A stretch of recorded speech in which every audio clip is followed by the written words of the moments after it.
Opa, beleza? Meu nome é Eduardo, eu sou apresentador do PPP e estamos novamente aqui numa grande aventura, uma grande ágora para a gente se debruçar entre o ápice do conhecimento humano. Nós estamos aqui hoje com diversos convidados acadêmicos, né, de certa forma. E então eu acredito que hoje vai ser um PPP bastante excepcional. Estou aqui dessa vez com um grande amigo, sempre ao lado e sempre enchendo o meu saco, sempre mandando ameaça de morte quando eu não respondo no WhatsApp. Heron, por favor. Muito obrigado pela introdução carinhosa. É sempre um prazer estar aqui de volta, mas não é muita novidade porque eu sempre estou aqui, né? Então, sem novidades, só abreviação. E, cara, hoje eu acho que a gente conseguiu reunir a maior densidade intelectual já vista nesse podcast. Densidade intelectual. Densidade intelectual. Quer dizer que boia, né? Então boia. E hoje eu tô vendo... Cara, é a primeira vez que a gente grava um podcast matutino e eu tô vendo que todo mundo, assim, cabecinha fresca. Então, isso aqui eu acho que vai ser show de bola. E novamente estamos aqui, cara, com a pessoa mais requisitada. Todas as meninas já perguntaram qual que é o número dele lá na nossa DM. Eu não passei, né? Afinal, o João é comprometido seriamente com o computador dele. Não, com LOL. Amigo. Eu sei que você gosta muito de jogar LOL, cara. Relaxa. Enfim. E, bom, é o João, né? Opa, eu sou o João. 10 horas da manhã não é um horário que eu costumo estar acordado num domingo, então, né, se o Tico e o Teco não estiver batendo, a culpa é do horário. Você tá querendo dizer que a culpa é minha, então, João? Não tô falando. A gente tá aí pra gravar, mas se eu votar 100% é outra história. Acredite, isso é um treino, é um treinamento, né, gente? Vocês vão entrar na vida adulta, vocês vão começar a fazer coisas de domingo de manhã. Domingo de manhã vai deixar de ser um horário sagrado. É verdade, cara. Vocês farão coisas de domingo de manhã, fica sossegado. Nossa, cara, não quero... Bom, até esse momento chegar, eu já vou ter aproveitado os meus domingos, eu acho. Estamos aqui agora com 3 outras pessoas, né, com 3 convidados. São 3 professores e cada um vai se apresentar novamente, né? Não é necessário se estender muito, mas sejam breves é isso. Primeiramente, Fernando Roselino.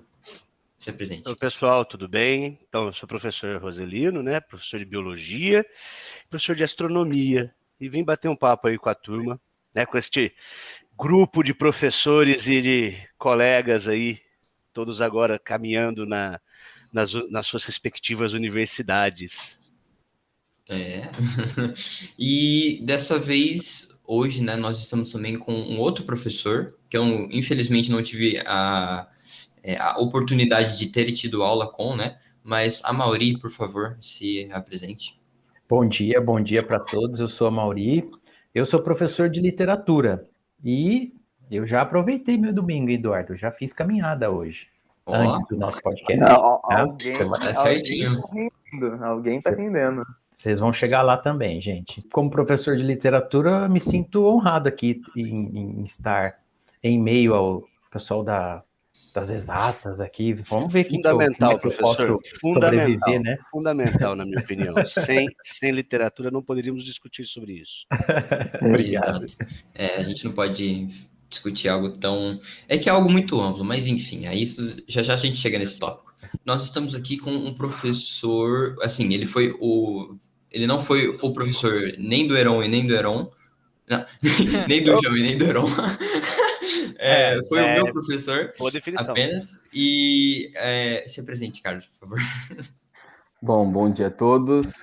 Obrigado já desde já pelo convite. Também quero fazer parte dessa ágora do conhecimento. Já fiz também algo pela manhã, às 3h30, acordei para ajudar minha esposa a amamentar meu filho. E por isso eu perdi o horário, né? Mas, enfim, sou professor de filosofia, apaixonado pela astronomia, apaixonado pelo conhecimento e fã dessa molecada que faz aí um ótimo trabalho e gosto de exatas também. Achava que seria o meu caminho natural, mas a filosofia me chamou por primeiro. E estamos aí, vamos ver o que eu consigo contribuir de alguma maneira e bater esse papo num domingo de manhã. Eu também costumava dizer, viu, meninos, que 11 horas da madrugada do domingo de manhã, né? Quando passa das 8, eu já estou bastante feliz.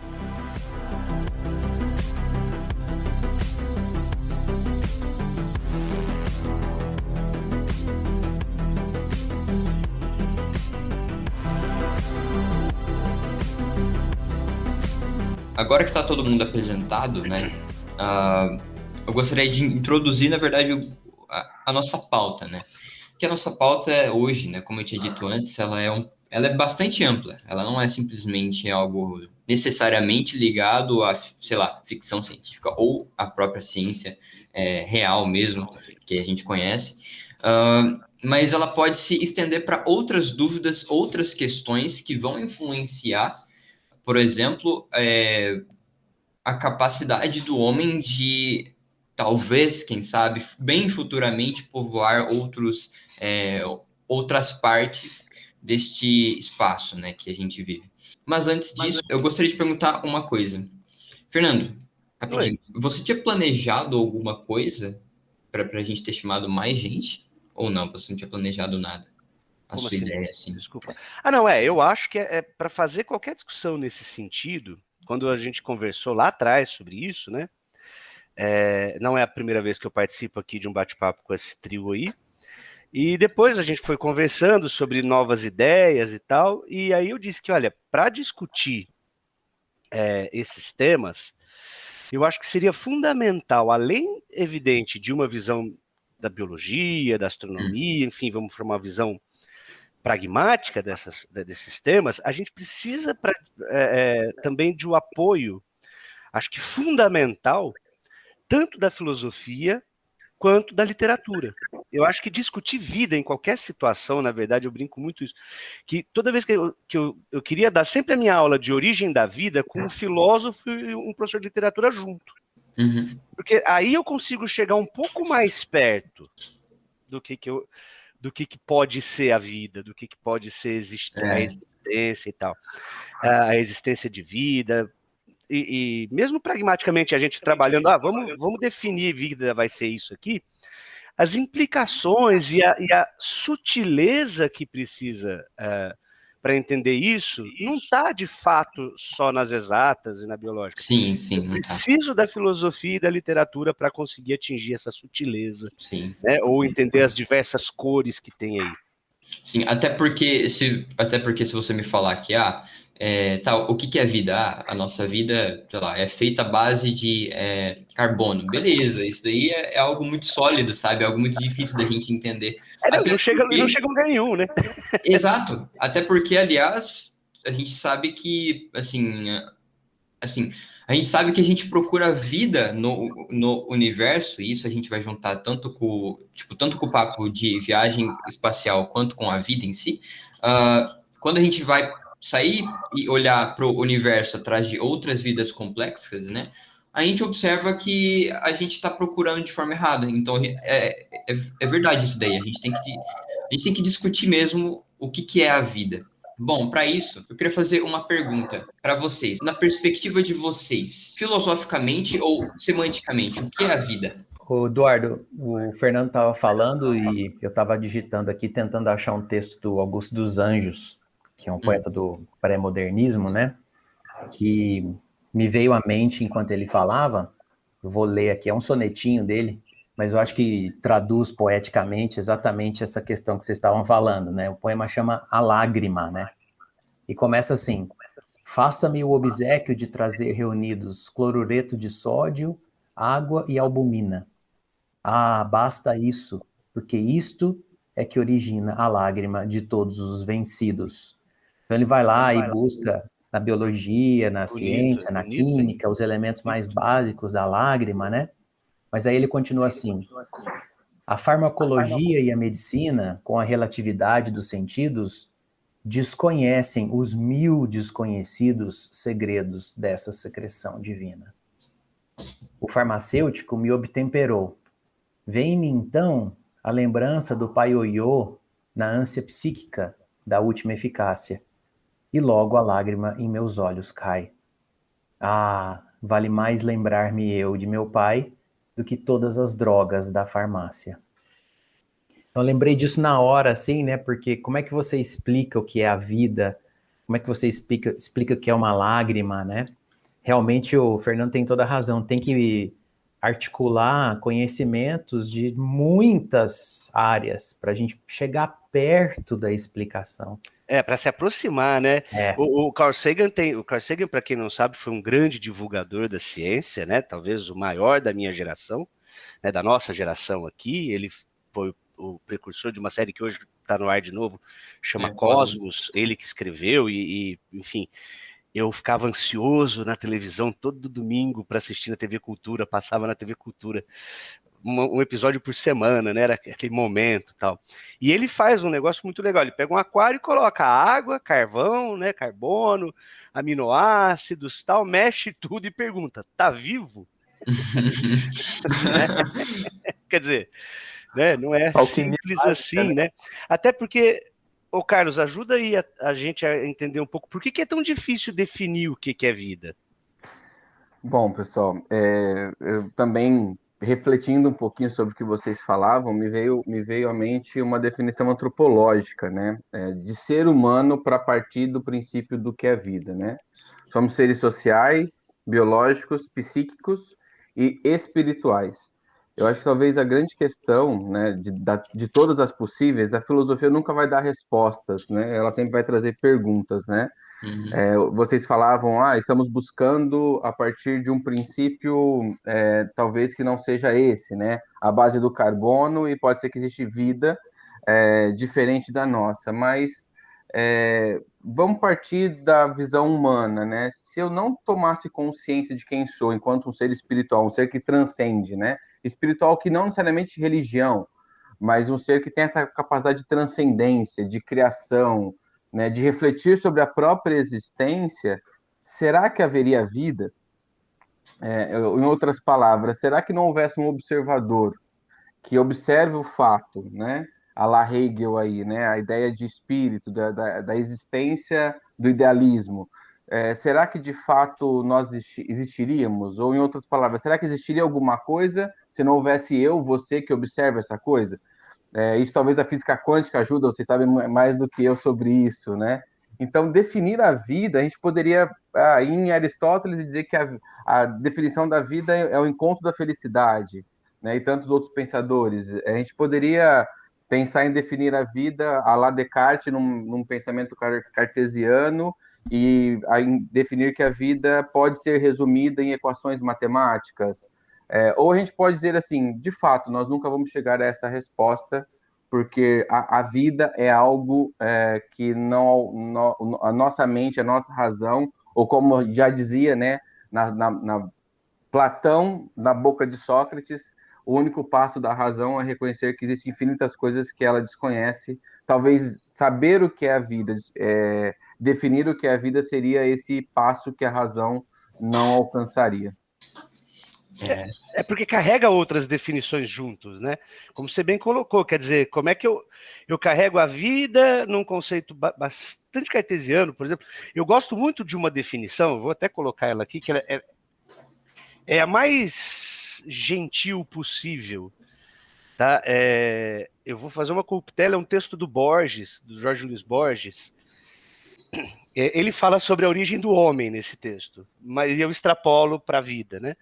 Ele conta que lá na Babilônia, na biblioteca, misturei as duas histórias, né? Na biblioteca lá de Alexandria, chega um cara com um tomo secreto, perdido, enfim, e que nesse tomo conta a história da origem do homem, e ele disse o seguinte, que o espaço, né, que no universo, existe a luz e a escuridão, e que elas viviam separadas. E aí, por um efêmero momento, a escuridão encontra a luz. E logo depois se separam de novo. E a alma do homem é a lembrança que a escuridão tem da luz. Né? Eu acho isso tão simbólico. Muito bonito, sim. Tão simbólico, e que ajuda a entender um pouco por que é tão difícil chegar numa definição efetiva. Numa definição concreta, né? Porque acho que se a gente perguntasse para alguém, qualquer um, o que é vida, exatamente isso que a gente está fazendo, para qualquer um na rua, ou a pessoa, ela não conseguiria explicar de fato, ela tentaria utilizar algum exemplo, tipo assim, você é a vida, tá, mas o que sou eu, entendeu? Ou a pessoa, ela daria uma definição diferente da outra, em sequência, sabe? Tipo, várias outras respostas para isso. E é algo muito difícil da gente definir mesmo. E isso é uma parada, assim, que é discutida, obviamente, mais por meio científico, né? Quando a gente vai analisar as questões no espaço, né? O que a gente pode encontrar de vida complexa. Beleza. Vamos supor que a gente encontre um outro tipo de vida complexa, que nem a gente, né? Nesse sentido de que o que é complexo no campo da filosofia? No sentido de haver a racionalidade, espiritualidade, de serem animais, né? No caso, algo que a gente considere como animal, etc, etc. Tudo isso que você citou, aliás. Uhum. Eu, ao menos, eu considero isso daí como um ser que é complexo, porque ele tem, além da sua questão animal, uma questão que é cultural, que é espiritual, digamos assim. Então, vamos supor que a gente encontre um outro tipo de vida que a gente não conheça, que seja considerado complexo. Como é que a gente define que aquilo ali é vida complexa também, se a gente não conhece essa vida? Porque a gente não sabe como é que eles vão ser, a gente não sabe como é que eles vão ser. Eu acho que... Desculpa, não. Eu ia só pontuar, Edu. Eu acho que você disse que, tipo, a gente categorizar como vida algo que a gente encontra já digamos assim, num patamar de igual para igual de desenvolvimento evolutivo que a gente. Você me colocou assim, né? Tipo, ele tem, além da racionalidade instintiva de um animal, a consciência mesmo como a gente tem, ele tem uma cultura, tudo mais. Mas, cara, quando a gente fala...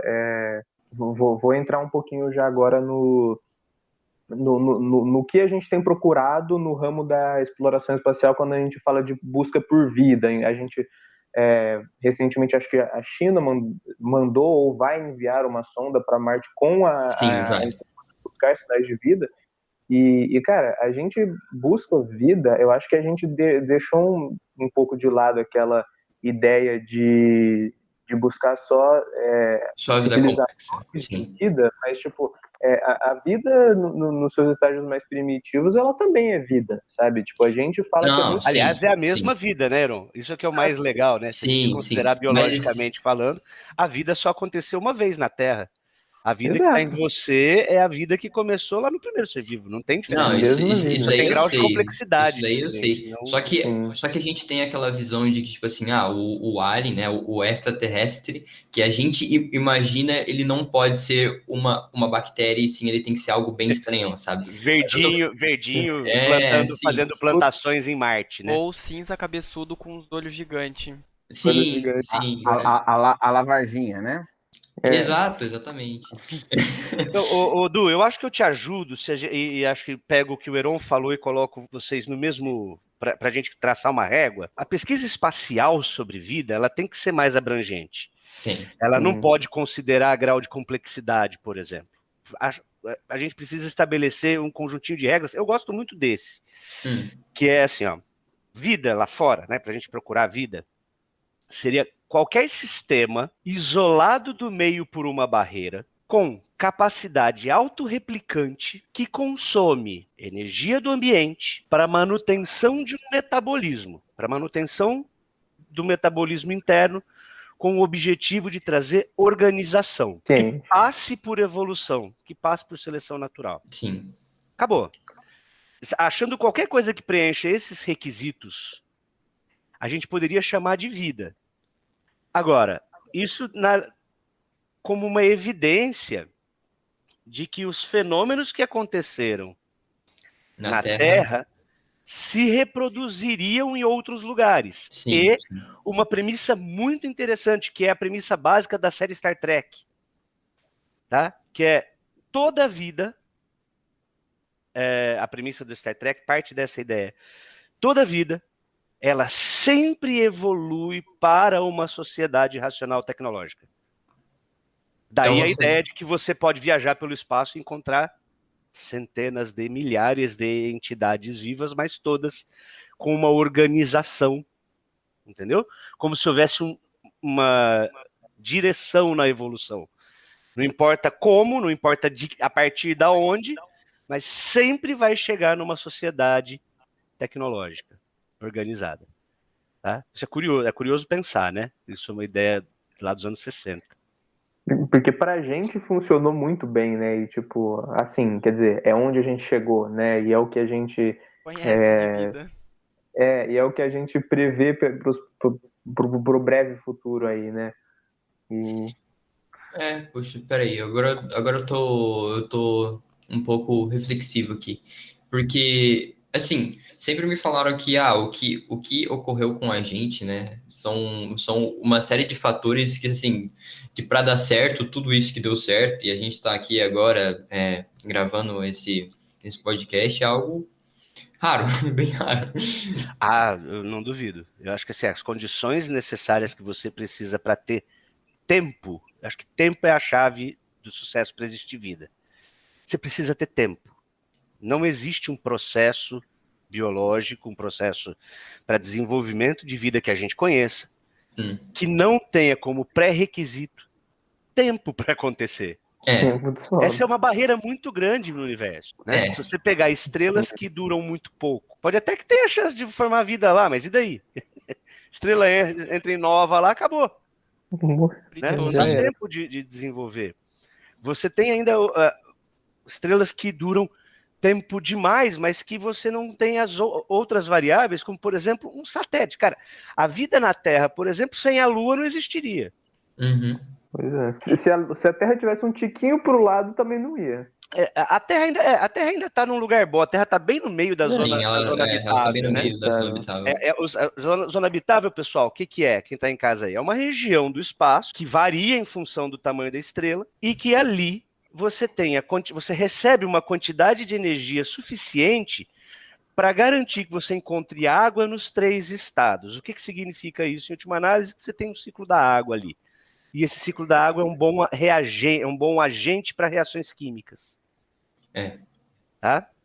Então, estar na zona habitável é fundamental. Então, por exemplo, 3 planetas que a gente tem aqui no Sistema Solar.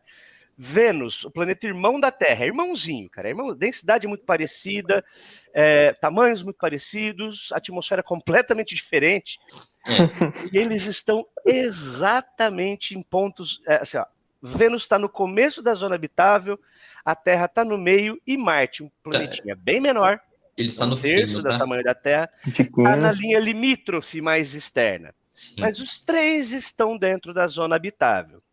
Vênus está descartado para procurar vida por conta da atmosfera. Problema. Lá tem as maiores temperaturas do sistema solar. O maior efeito estufa, chove ácido sulfúrico. Dá aula para quarta B, né, gente? Os professores sabem o que é isso. Imagina um lugar que a temperatura média é acima de 200 graus Celsius. Imagina, só para comparar, na Terra é 18.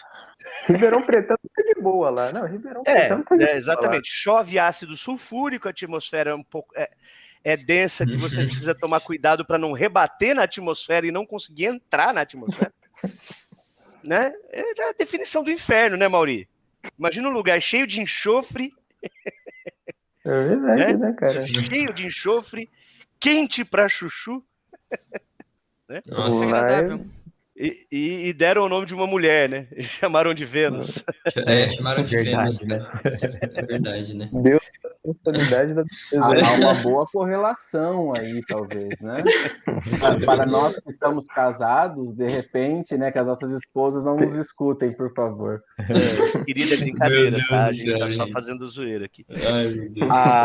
Mas, assim, uma coisa que é interessante pensar, quando a gente vai buscar a vida fora da Terra, é que existem, inclusive, algumas fórmulas para isso. Até para a fórmula que o Eduardo quer procurar, a forma de vida senciente, cultural, racional, social, tecnológica, etc, etc, existem fórmulas para calcular isso. A equação que eu estou me referindo é a equação de Drake. Não sei se vocês conhecem. A equação de Drake, ela vai ajudar você a calcular a possibilidade de existência de vida fora da Terra, numa sociedade organizada, né, tecnológica, e aí é evidente que você vai obter resultados diferentes a partir da sua, digamos, do seu otimismo.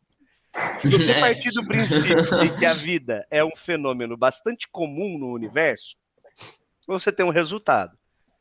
Se você partir do princípio que a vida no universo é um fenômeno bastante raro, você vai ter um resultado muito menor. Acontece que o que a gente tem hoje que instiga muito essa discussão, né? Desde o início da missão Kepler, que foi uma missão da NASA para identificar planetas fora do sistema solar, planetas que orbitam outras estrelas são chamados de exoplanetas, né? E esses exoplanetas, e assim, a gente tem vários métodos de detecção de exoplanetas, tá? Eu gosto muito da missão Kepler, o telescópio Kepler é um telescópio muito legal. Ele vai analisar como se ele visse pequenos eclipses formados entre a estrela que você está observando e o planeta passando em frente a ela em relação ao espelho do telescópio. E aí ele percebe essa variação na iluminação, ele consegue calcular a órbita, dá até para ver a composição da atmosfera. Super legal.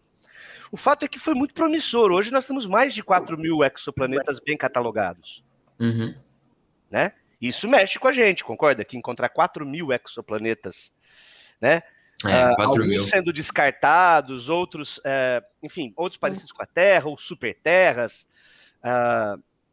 alguns planetas parecidos com Júpiter, enfim, planetas gasosos, e aí a gente tem, eu brinco que é um leque, igual o leque de partícula, de partícula elementar, né? É um zoológico de exoplanetas.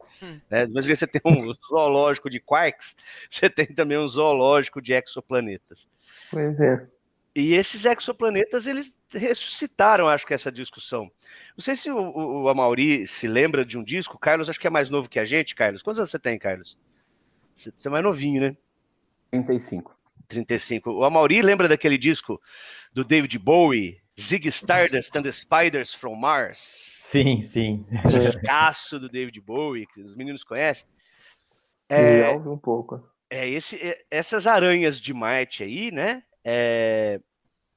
Elas surgiram lá no século XIX.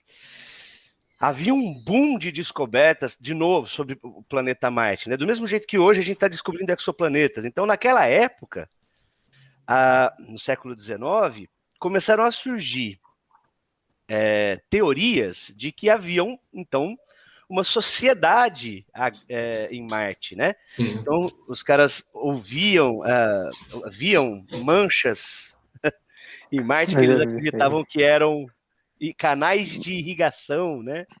E viam manchas que eles acreditavam que eram essas aranhas gigantes que habitavam Marte. Daí a fama desses marcianos. E aí o século XIX, cara, na minha opinião, para a literatura fantástica é o período mais legal, né?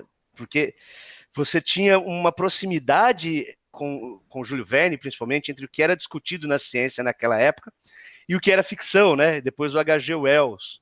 Sim. Então, naquela época, a gente teve um apoio muito grande desse lado, assim, criando mundos, construindo teorias fantásticas, que estão até hoje no nosso imaginário. Sim, sim. Aliás, é legal assim, claro que a gente tem que separar o que é ficção, o que não é, e o que é ciência de fato, mas acho muito legal o exercício mental da gente, por exemplo, assistir um Star Wars, por mais que eles façam...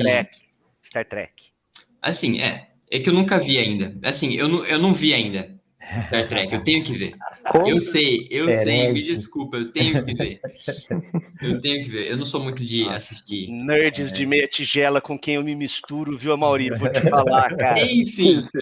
Eu vou te falar. Eu acho muito legal o exercício mental da gente se apossar de diversas ficções, principalmente para esse ramo do que que pode ser a vida fora da Terra, ou a viagem espacial, como é que ela pode ser ou não ser. Afinal, eu diria que isso dá um pingo de esperança, por mais que seja muito alienador. Sabe aquela ideia de que a vida copia a arte? Eu acho que a ficção científica é um dos cenários mais legais de a gente ver isso, principalmente hoje em dia, porque assim, quando a gente pega, sei lá, vamos voltar um pouquinho década de 80, a gente tem De Volta para o Futuro. E a gente fala que em 2015 a gente vai ter carro voador. Não temos, mas sabe, já se imaginava que em um espaço de 40 anos, a gente ia ter um outro nível, né, de desenvolvimento científico e que realmente tem, não pro lado que eles pensavam, mas tem, né? A expectativa favorável à ciência, né? Assim, uma expectativa.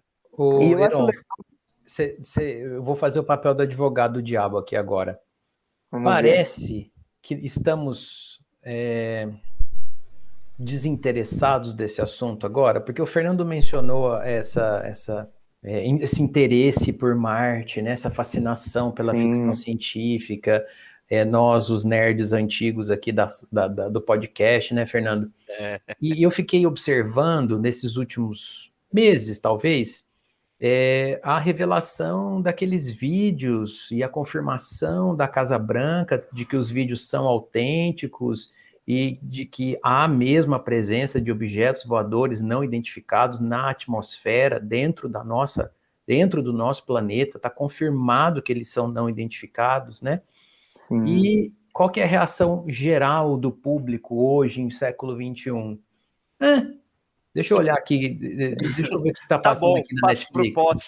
Passa pro próximo. Se isso tivesse acontecido nos anos 80, Fernando, acho que a gente já está na rua agora, arrancando os cabelos. Ia estar guerra, soldado ia na rua para tirar a gente da rua. Porque... Não é? Nós, quando tínhamos a idade de vocês, gente, se uma imagem daquela aparecesse, né, Fernando? Acho que a gente ia ter um infarto. Né? O pessoal ia estar no supermercado estocando comida. E outra coisa, o que aconteceu, né? E tem outro eu li, eram os deuses astronautas no início da minha infância. Eu também li. Operação Cavalo de Troia. Operação Cavalo de Troia. Né? Tem até uma série agora, né? Acho que no History, né? E aí, só complementando a provocação do professor Amaury, eu me pergunto se a gente não está na Idade Média, no final, na Baixa Idade Média, onde a nossa preocupação era se alimentar e reproduzir. Né? E assim, que para muitos chamou de Idade das Trevas, e que a gente sabe que não foi bem assim, mas para a grande maioria de nós, né, enquanto população, diante de uma pandemia, talvez, professor, não sei, né, diante de tanta coisa, acho que a gente já está tão cansado, né, eu falo que eu estou, infelizmente, professor de filosofia falar isso é muito difícil, mas num processo de autoalienação, porque eu vi essa imagem e eu confesso que eu, assim, tive uma reação parecida. Legal. Né, porque assim, legal, né, porque e se fosse há 5 anos atrás, ou um pouco menos, nossa, vamos, né, a galera tá escondendo, então eu me pergunto se eles não soltaram isso no momento propício, né, em que percebe-se que a humanidade não se preocupa em linhas gerais, não todos, né, porque nós estamos, assim, preocupados em nos alimentarmos e não sermos mortos, né, pelos bárbaros, seja eles quais forem, né? Então eu me sinto um pouco aí... Uma certa saturação, né, Carlos? Uma certa saturação, né? Eu me sinto assim, quando o Du acho que presenciou esse fato, né, apesar de pouco tempo que ficamos juntos na escola, a galera não estava preocupada com nada externo, porque os bárbaros estavam invadindo, eu estava morrendo de fome e precisava sobreviver, né? Me parece que, graças aos nossos queridos governantes, né, dentre eles, né, talvez ainda a maior potência, nós estamos sobrevivendo, né? Buscando a sobrevivência apenas. Então, mandar um tartígrado, acho que é o nome disso, né, para o espaço, saber que aquele ser é mais um extraterrestre. Contaminar a Lua com tardígrados, né, velho? E aí você vê sobre aquele bichinho a capacidade que ele tem de estar em temperaturas extremamente opostas, estudar aquele ser microscópio, mas assim, talvez mais brilhante do que nós, seres humanos, passou a ser algo assim fútil, né? Infelizmente só para academia. Sim. E outra coisa, levando em consideração que o Amaury disse, né, que antigamente a gente, assim, hoje em dia a reação a essa notícia ela foi bem irônica, né, porque é de se esperar que o povo vai ficar, ai meu Deus do céu, alien, alien, alien, considerando que grande parte do povo não sabe o que é um OVNI. Não sabe que OVNI pode ser literalmente qualquer coisa no céu que tá ali. Sim, E a gente não sabe o que é. Simplesmente a isso. gente associa que automaticamente OVNI é sinônimo de veio de fora da Terra. Sinônimo. Então, assim, considerando que, tipo, que grande parte não sabe o que é um OVNI, por que eles teriam essa reação, sabe? Nossa, é estranho mesmo, é bem triste isso. E acho que o Amaury falou uma coisa muito legal. A hora que ele falou do Eram os Deuses Astronautas, quer dizer, nós lemos, o Carlos falou, né, Eram os Deuses Astronautas, nós lemos esses livros todos, né? E nós lemos jovens, a questão é que nós lemos esses livros todos muito jovens. Né? Eu me lembro que eu li 3 livros muito marcantes, com caminhos muito diferentes. Eu li Eram os Deuses Astronautas, Ilusões do Richard Bach, lembra desse livro, Amaury? Ilusões do Richard Bach? Esse eu acho que eu não li, não. Não. Eu acho que é a prefiguração dos livros de autoajuda. Só que eu li a Metamorfose, eu li os 3 livros na sequência, assim. Bastante eclético, né? Se tivesse algoritmo naquela época do Google, a Amazon não ia saber o que me mandar de Quebrava o algoritmo. Mas o fato é que quando eu li Eram os Deuses Astronautas, eu tinha lá, acho que 12 anos, sei lá, 13 anos, 11 anos, por aí. Você sai com uma verdade na sua mente ali, que você fala, meu Deus, por que eu não enxerguei isso, né? Mas com o tempo você vai digerindo, depois eu fui ler o que o Carl Sagan dizia sobre esse livro. Muito legal, o Carl Sagan ele foi um grande questionador do Erich von Däniken, né? E ele falava que Como Eram os Deuses e os Astronautas tinha que ser um livro obrigatório em todas as escolas, para ensinar o que não se deve fazer. Uma aula ali a materialização do que não se deve fazer em ciência. Então, assim, só que vamos pegar o que o Heron está falando lá, né? De Volta para o Futuro, você imaginava carro voador em 2020. E a gente tem pau de selfie como tecnologia.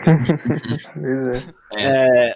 Mas olha que legal. Se a gente pensar, vamos voltar para o século XIX. Final do século XIX, e ali o H.G. Wells, Júlio Verne, a do Frankenstein, gente, sumiu o nome. A Mary Shelley.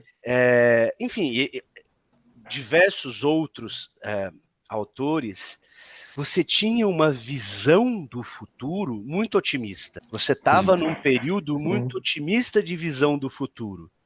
E aí olha o que o Carlos falou, hoje essas coisas desapareceram, porque a gente voltou a ter que sobreviver só. Quer dizer, você não pensa no futuro, né?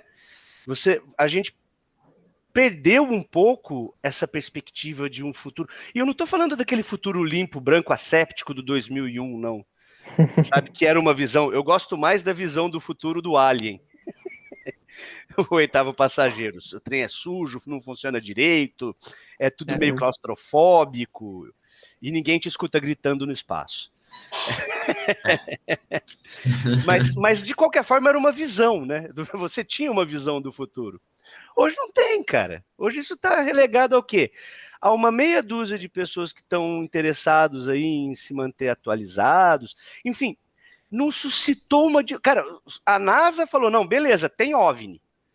Ninguém foi lá falar assim, então são alienígenas. Não foi ninguém lá falar, gente, não são alienígenas, é drone. O que é, né, Fernando? Vamos discutir. Ninguém quis discutir. Desinteresse, né? Parte não quis. Os caras estão nem aí, velho. Os caras tá isso, tá precisando, eu tenho que pensar se eu vou comer amanhã. Talvez também... Desculpa, Maurício, por favor. Talvez também seja aquela ideia, né, Carlos, de que não, nós já estamos no futuro. O futuro é agora. Não tem mais o que buscar, não temos mais o que buscar, não temos mais o que aspirar, já estamos, né? Que também é um sinal de desinteresse, eu acho. Essa arrogância, né, de achar que chegamos ao ponto máximo da nossa racionalidade, talvez, pode levar a esse pensamento, né? Mas me veio outra coisa à mente, né? Em pleno 2021, discussões, né? Eu participei em 2018 do Simpósio de Astronomia Brasileira em Londrina. Veio um palestrante de Portugal que fazia parte da ESA, se não me falha a memória, vocês sabem melhor do que eu os grupos, as agências aí. Ele disse algo, me fugiu o nome dele agora, que o fenômeno da Terra plana é mundial. Em pleno século XXI, pessoas acreditarem que a Terra é plana, ele vai achar que o OVNI foi um cisco que passou lá na redoma, né? Então, assim, me faz pensar também se essa ignorância, desculpa, não termo no sentido de negativo, mas a ignorância do não desejo de buscar o conhecimento, se ele não passa por esse tipo de situação, né?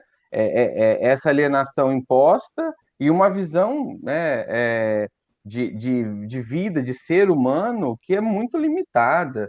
A galera discutindo se o Bill Gates vai colocar chip na vacina. Aí o Fernando disse muito bem, mas peraí, os algoritmos me conhecem mais do que eu, né? Então, assim, eles não estão preocupados, assim, eles, né, no sentido de uma teoria da conspiração. Mas quando eu vejo pessoas formadas, né, em níveis superior e até acima, né, mestres e doutores, defenderem com unhas e dentes que a Terra é plana, eu confesso que hoje eu estou bem schopenhaueriano, estou bem estilo Nietzsche também. A humanidade se acabou, porque não é possível conceber uma ideia dessa. Né? Para o pior não há limites, né, professor? Não. Não existe nada tão ruim que não possa ser piorado pelo homem, né? O único ser que pensa a própria existência, e aí me lembra Pascal, né? Nós somos um ponto entre o finito e infinito, um caniço pensante, né? Eu brinco, né? Coitado, quem tem pet deve xingar Pascal, porque se ele chama o homem de um caniço pensante, né, inteligente é o cãozinho, né, mais do que o homem quando a gente olha para esses absurdos todos. Mas eu extrapolei a viagem aí. Não, mas acho que essa é bem isso mesmo, poxa. A própria questão, aliás, da falta de discutir assuntos não necessariamente puramente científicos de forma formal, mas de forma popular em si. Popularizar a ciência é algo que eu vi que tem parado bastante, viu? Assim, eu acho até bem irônico, porque, por exemplo, antes da ciência ela se revigorar, né, como eu posso dizer, após a Idade Média, né, começaram essas questões de revolução científica e tudo mais. Antes disso, a gente tinha toda uma luta para popularizar a ciência, sabe? Agora, hoje em dia, parece que não é bem assim. Parece que a gente só faz ciência entre a nossa bolha de acadêmicos ou algo assim, né? Ou parece que as pessoas não têm mais interesse de passar qualquer tipo de conhecimento mais à frente, adiante, para aqueles que muito provavelmente estariam dispostos a aprender. Eles só não tiveram o brilho ainda de tipo assim, nossa, olha só que coisa interessante. Talvez não como cientistas, mas sim como apreciadores, sabe? Então, eu vejo, assim, o que eu vejo hoje em dia é justamente essa falta de discussão. Isso é uma coisa, aliás, que... Um dos motivos, aliás, que esse programa existe é por conta disso. Poxa, vamos falar sobre ciência, claro que de uma forma bem popular, eu não prezo pelo formalismo acadêmico, sabe? A gente não preza sobre isso. E agora eu tô com outro, né? Já fazendo um jabá, eu tô fazendo um canal sobre física, exemplo. Porque eu acho, assim, que uma das minhas funções de vida é isso, passar a ciência adiante, sabe? E é algo que tem que ser discutido, porque esse fenômeno da Terra plana, poxa, é algo bem difícil. E não é só sobre ignorância de não querer aprender, é também sobre muita arrogância de ambos os lados, tipo, tanto da parte acadêmica quanto da parte de quem, né, de quem tá nesse meio aí. E o problema, como a gente discutiu naquele outro episódio com o Fernando, é que geralmente esse povo que compra terra plana compra também antivacina, compra todas as teorias das conspiração. É o pacote completo. Mas é engraçado, né, João? É uma atitude muito paradoxal, né? Porque compra-se esse lado, anti-ciência, mas os nossos eventos acontecem online, né? Transmitidos pela ciência que desenvolveu todos esses dispositivos, quer dizer, é um olhar seletivo, né? Eu escolho acreditar nessa ciência e naquela outra não me serve. Então, o cara que toma vacina, não toma vacina, mas toma antibiótico, né? Exatamente. Né? Então, assim, internamente tem um paradoxo nesse comportamento, né, que me parece, sei lá, surpreendente, quanto mais quando pensamos que estamos no século XXI. Esse número 21 era um número mágico para a nossa geração, né? E aí nos depararmos com esses comportamentos tão díspares, realmente é algo que eu fico sem resposta, né? Eu não sei como explicar. É difícil não achar que tem algum outro objetivo, né? Alguma vontade por trás, né?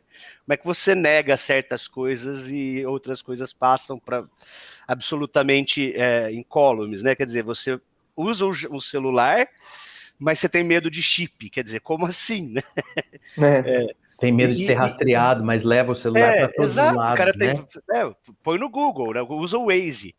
Então, assim, como assim, né? E acho que o que o Carlos falou tem uma pegada interessante para a gente pensar, que é um obscurantismo retornando aí, que vai tornando o seu mundo pequeno, né? É isso, numa terra plana em que tem uma abóboda, não tem espaço para alienígena, cara. Não tem espaço para seres vivos de outros planetas. Tem espaço para demônio. Demônio tem espaço. Bastante, mas para né? alienígena não tem. Quer dizer, era para a gente estar aqui, né, discutindo assim, tirando aquela onda violenta, né, de como é que existe, por que um alienígena veio para a Terra, né? Por que a maior evidência que a gente tem de que existe vida inteligente fora do sistema solar é que eles não entraram em contato com a gente até hoje. Eu lembro que você falou isso daí pra mim no meu 9º ano, cara, é verdade. A maior evidência que a gente tem de vida inteligente fora da Terra é essa, porque os caras estão longe daqui. Eu vou fazer uma provocação para os professores e para vocês, eu queria ver o que vocês acham quando a gente... né, vamos levar então, vamos parar de chorar aqui que não tem, vamos fazer. Né? Vamos criar a gente aqui. E aí, beleza, tivemos a notícia. Olha, existem objetos voadores não identificados sobrevoando os céus do planeta. Ô, Fernando, temos um pequeno problema aqui, que a gente vai tomar a gente corre risco de tomar um copyright aqui, que esses dias eu tava ouvindo um outro podcast que eles fizeram a mesma dinâmica, cara. Não, mas a ideia é livre, amigo. Não, a ideia é livre. O que importa é passar a ciência. Não, tô brincando, cara. Mas... Não. Eu nem sabia disso. Mas então vamos fazer diferente. Não, interessante. Eu quero dar uma resposta, inclusive. Cara, diga. Eu sei, inclusive nesse podcast que eu tava ouvindo, eles mencionam que existe todo um protocolo, sabe? Que tem um setor da ONU, tipo, eu não vou me lembrar o nome agora, é daqueles nomes maravilhosos destinado ao estudo de uma vertente científica. Chama Alien, né? Associação Livre de... Umbrella Academy. É alguma coisa... E tem uma série de procedimentos, tá ligado? E eu acho que quando a gente fala, tipo, beleza, confirmou, tá aí. A gente até tava no que eu e o Eduardo, a gente foi um pouco atrás aí para se informar para esse episódio, se pensar assim, que além da reação imediata popular das pessoas, que como vocês dizem, né, até a gente pode pensar no primeiro momento que vai ser tipo um Independence Day, sabe, acabou, quebrou o sistema, sabe? Nossa, vai ser, sei lá, escravizado, tá ligado? Vocês sabem da história, vocês sabem tem um diretor, Alfred Hitchcock, muito famoso, né? Ele narrou, no começo do século XX, numa rádio, ele começou a ler o livro do H.G. Wells, Guerra dos Mundos. E ele transmitiu o Guerra dos Mundos como se fosse uma notícia de rádio mesmo. Ele provocou pânico nas cidades. As cidades foram evacuadas. Uma transmissão de rádio. Em quando que foi isso? Você sabe me dizer? A data exata? Não sei. Não. Década. Chuta década. Mas foi no começo do século XX, quer ver? Então, ainda tinha aquele resquício, né, de interesse.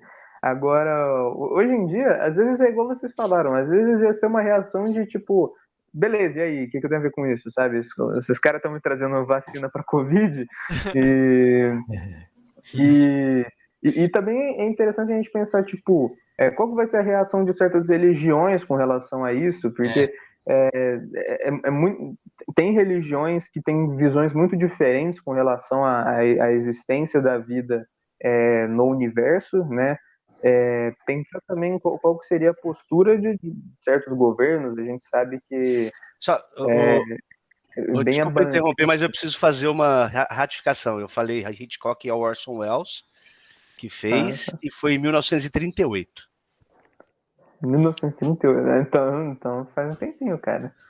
Então, foi num programa de Halloween. Então tá explicado. Pelo menos 1,2 milhão de pessoas acreditou ser um fato real, provocando, então, acidentes. Nossa. Cara, então... cara, que leva uma pessoa a fazer isso? Mas tudo bem, tudo pela bem. ciência, Eduardo, pela ciência. Entendi. Sim, o cara trollou todo mundo. Os efeitos psicológicos nos seres humanos, tá ligado? É isso. E a presença dos objetos voadores não identificados aí suscita essa dúvida, né? De onde que eles são, de onde que eles vêm, o que eles significam, que pode levar de volta à discussão do começo do nosso podcast, que é o que é a vida, né? Se esses seres são seres vivos de outros planetas, nós vamos ter que repensar o que é a vida para nós mesmos. Né? Nós não sabemos definir agora, imaginem... Se achar um outro... acrescentar mais uma variável, né? Então, é justamente por isso que a gente começou a repensar, por exemplo, a formação da vida, tipo, não apenas como formação na base de carbono. Agora tem, se eu não me engano, de silício e tem de hidrocarboneto, se eu não me engano. Não, existe a possibilidade também, Eduardo, de uma civilização tão avançada, né? Porque o nosso universo tem 10 bilhões de anos, a nossa vida... 14 bilhões. A vida na Terra surgiu provavelmente nos últimos 3 bilhões, então teve tempo aí de uma sociedade tão a 4. Acho que é 4, se não me engano. Boa, me corrija, eu sou professor de literatura. Teve muito tempo aí, né, Eduardo, para que uma outra civilização surgisse e alcançasse um nível de evolução tão alto que talvez eles estejam no estado pós-biológico. Um estado mental de existência, sustentado por máquinas. Uma esfera de Dyson com as informações de uma civilização dentro de um computador. Aquela ideia de, tipo assim, colocar a nossa mente no Google Drive, tá ligado? Então, uma esfera de Dyson com a mente de as mentes de uma civilização. E aí, o que é a vida, então, né? Se a gente contemplar essa hipótese, né, Fernando? A taxonomia a gente vai ter que repensar também, né? É igual esses eventos, né? Em que a gente, descobre por exemplo, vírus que até hoje é uma...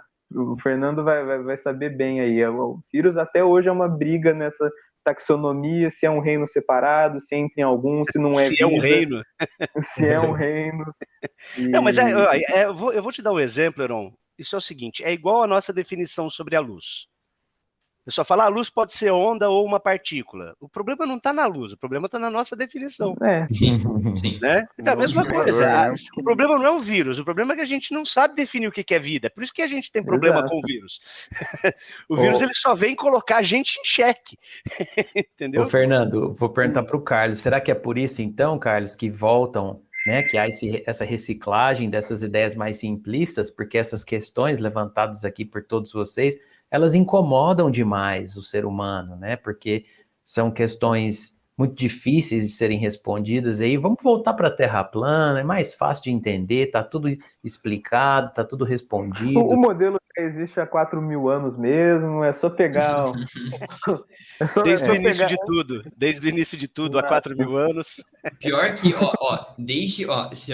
eu tava lendo um livro sobre astronomia e astrofísica.